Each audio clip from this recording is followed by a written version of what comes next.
चालू हो गया। ओ सर जी, कैमरा चालू है, बोलो कुछ। तो अभी हम लोग बीजापुर के ये बहुत ही वीरान जगह में है। बीजापुर बहुत ही एक माओवादी का जगह है और यहाँ काफ़ी जंगली इलाका है। तो कुछ स्टूडेंट का ये डिमांड था कि सर हम लोग 10th पास हो गए हैं, लेकिन 11th में जाके हमें कौन सा सब्जेक्ट लेना है। तो इसके लिए हम लोग को थोड़ा एडवाइस दें। जो स्टूडेंट अभी 10th से 11th क्लास में गए हैं और सीजी बोर्ड परीक्षा वाले हैं, यानी कि छत्तीसगढ़ स्तर के जो स्टूडेंट हैं, उनके लिए खास तौर पर एडवाइस है। तो जो बच्चे 10th में थे और 11th में जा रहे हैं, तो खास तौर पर उनको मैं बता दूं, यदि आप चाहते हैं साइंस के स्टूडेंट, यहाँ पर 11th से शुरू हो जाता है साइंस, कॉमर्स और आर्ट्स सब्जेक्ट। तो इसके लिए आप लोगों को सबसे पहले तो अपने स्किल को देखना होगा कि आप लोग कौन से सब्जेक्ट अच्छे से कर सकते हैं। क्या आप साइंस में अच्छा परफॉर्मेंस कर सकते हैं, या आर्ट्स में अच्छा परफॉर्मेंस कर सकते हैं, या कॉमर्स में अच्छा परफॉर्मेंस कर सकते हैं। यदि आप साइंस ले रहे हैं तो आपको कुल 5 सब्जेक्ट पढ़ने होंगे।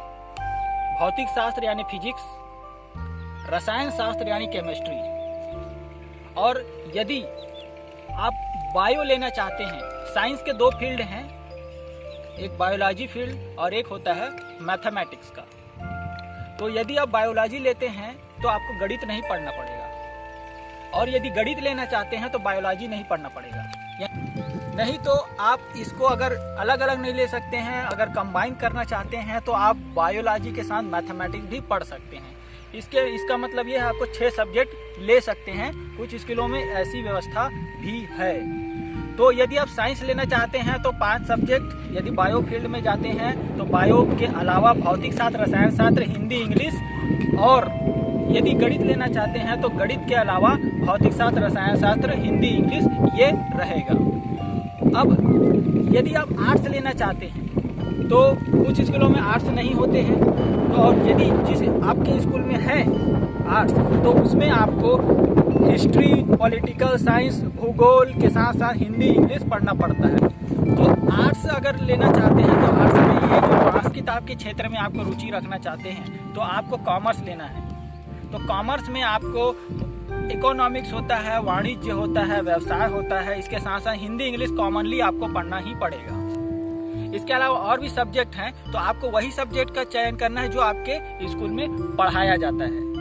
तो इसलिए अगर आप साइंस लेना चाहते हैं तो साइंस के क्षेत्र में यदि आप आ गए तो 11वीं 12वीं के बाद आप 12वीं में उस सब्जेक्ट को चेंज नहीं कर सकते।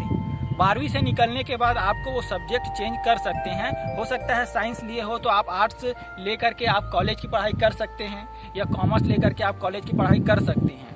ठीक है, तो आप अपने सब्जेक्ट चेंज 12वीं के बाद कर सकते हैं, अन्यथा 11वीं के बाद आप 12वीं में नहीं कर सकते। रसायन शास्त्र आपको केमिकल के क्षेत्र में हो सकता है कि आपको आपके आसपास जो मेडिसिन्स यानी दवाई मिलते हैं उनके नाम के बारे में बताया जाएगा, आपको प्रैक्टिकल करके दिखाया जाएगा। अलग अलग प्रकार के प्रैक्टिकल होते हैं। इसके लिए अगर किस प्रकार से प्रैक्टिकल होता है इसे जानना है तो लिंक मैं नीचे डिस्क्रिप्शन बॉक्स में दे दूंगा, वहां जाकर के आप देख सकते हैं। तो केमिस्ट्री एक बहुत बड़ा एरिया है जिसको समझना है, और इसे समझना है तो बहुत ही कम लोग होते हैं जो इसके पीछे अपना दिमाग खपाते हैं। अब केमिस्ट्री का बात तो हम लोग कर चुके हैं। इसमें 3 प्रकार के केमिस्ट्री होते हैं विशेष रूप से। ऑर्गेनिक केमिस्ट्री होता है, फिजिकल केमिस्ट्री होता है, और इसके साथ इनऑर्गेनिक केमिस्ट्री होता है। वैसे तो बेसिकली 3 केमिस्ट्री होते हैं, और इसके अलावा बहुत से बोल सकते हैं तो वैश्लेषिक रसायन भी होता है। तो हम लोग जो पढ़ेंगे वो 3 प्रकार की केमिस्ट्री ही पढ़ेंगे। ऑर्गेनिक केमिस्ट्री जिसमें होता है कार्बन की प्रचुर मात्रा वाले केमिस्ट्री होता है, और इनऑर्गेनिक केमिस्ट्री जिसमें कार्बन की बिल्कुल मात्रा नहीं होती है। फिजिकल केमिस्ट्री वो होती है जो हम भौतिक रूप से देखते हैं, अपने आंखों से देखते हैं, उस प्रकार के केमिस्ट्री हम लोग देखते हैं। जैसे कि आप ये देख सकते हैं, ये जो पत्ते हैं, ये इसको छत्तीसगढ़ में बमूल का वृक्ष बोला जाता है और ये बमरी होता है। इसमें किस प्रकार से फोटोसिंथेसिस यानी प्रकाश संश्लेषण की क्रिया होती है वो हम केमिस्ट्री में आके पढ़ते हैं। जैसे प्रकाश की विकिरणें इस पर आरोपित होता है तो इसमें जो क्लोरोफिल होती है वो क्लोरोफिल क्रिया करती है और यहाँ से ऑक्सीजन गैस रिलीज होती है, जो ऑक्सीजन गैस हम लोग अपने श्वसन क्रिया में लेते हैं। अब चलते हैं बायोलॉजी की तरफ। बायोलॉजी यानी कि जीव विज्ञान। हम 11वीं और 12वीं में सिर्फ जीव विज्ञान पढ़ते हैं, आगे जब कॉलेज में जाते हैं तो ये पार्टीशन हो जाता है, वो वनस्पति विज्ञान, मानव विज्ञान आदि आदि में बदल जाता है। तो जीव विज्ञान 11वीं 12वीं में यदि हम पढ़ते हैं तो जीव विज्ञान यानी कि हम मनुष्य के शरीर में कौन कौन सी प्रक्रियाएं होती हैं और जीव जंतुओं की जो शरीर है उनमें कौन कौन सी प्रक्रिया होती हैं। जैसे कि आप देख सकते हो, जो गाय है, वो जो गाय है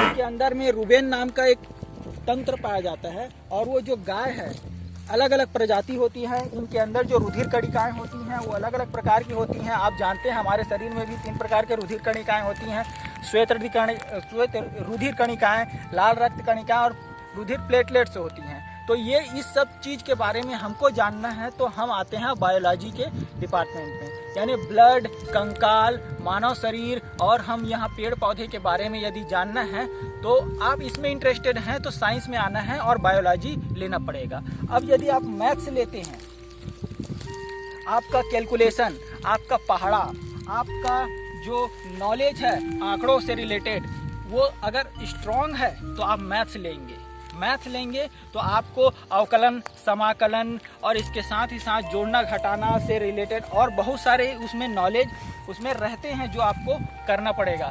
समांतर माध्य, हरात्मक श्रेणी, ये सभी आपको पढ़ना पड़ेगा। गणित लेते हैं तो इसके साथ ही साथ आपको फिजिक्स, केमिस्ट्री, हिंदी, इंग्लिश तो निश्चित तौर पर करना ही पड़ेगा। अब इसके साथ ही साथ यदि आप कॉमर्स के फील्ड में हैं और कॉमर्स के फील्ड में अगर आ गए हैं तो आपको, अगर आपके स्कूल में अर्थशास्त्र है तो आप पता करेंगे कि हमारे भारत देश में किस प्रकार से वित्तीय संसाधन चलती हैं, कहाँ से कितना टैक्स आता है और जीएसटी क्या होता है, इसके बारे में आपको पढ़ना पड़ेगा। तो इसके अलावा अगर कॉमर्स के फील्ड में जानते हैं तो आप अपने संबंधित शिक्षकों से भी संपर्क कर सकते हैं और यदि हमसे संपर्क करना चाहते हैं तो नीचे ईमेल आईडी दिया रहेगा, वहाँ पर आप अपना सवाल हमें भेज सकते हैं।